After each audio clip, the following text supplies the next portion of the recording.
अस्सलामुअलैकुम नवाल उम्मीद तरम چې تاسو به ټول روغ جوړ به وئ.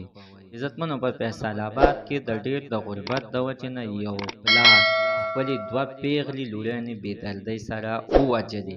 د هغې نه بعد بیا عزتمنو په خپله هم ځان یعنې ووژلو، یعنې اخر خودکشي یې وکړه.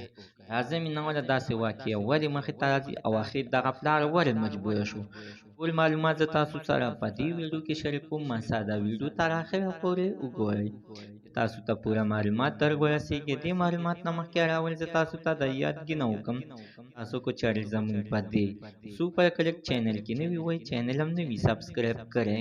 مهرباني وکړئ تاسو زموږ د سوپر کلیک چینل د سره سبسکرایب کړئ، خوا کې سره د ټلۍ نشان ووهئ چې هر یوه نوې معلوماتي ویډیو تاسو ته په اسانۍ باندې در ورسیږي. عزتمنو هره ورځ دغه شانتې د غربت د وجې نه خلک ځان په خپله باندې وژني.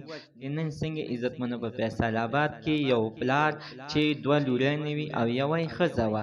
عزتمنو دغه ټیم کې د خپله ښځه د خپلې خواښې کره یعنې ولېږي، یعنې د ده ښځه د خپلې مور کره لاړله او بچي ځان سره ایثار کړ. مینهوالو دغه دوه بچي یې ونیول او حلال یې کړ.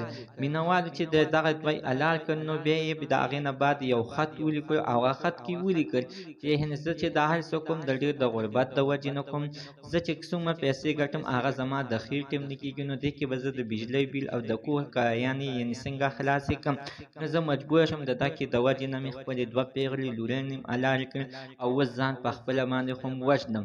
خو زما د دې مرګ او زما د دې دوه لورانو مرګ د دې ذمهواري کې یو حکومت دی چې دغه شانتې د غربت د وجې نه خلک ځان وژني، خو دې حکومت مې تر اوسه پورې څه اکشن وانخیستلو.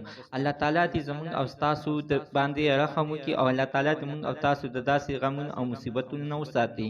زموږ د عزتمن تن نن ورځې معلومات د دې ځای پورې د نوي معلومات دپاره د ساره زموږ د سوپر کلیک چینل د ساره سبسکرایب کړئ، خوا کې ساره د ټالۍ نشان ووهئ چې هره یوه نوې معلوماتي ویډیو تاسو ته په اسانۍ باندې در ورسیږي.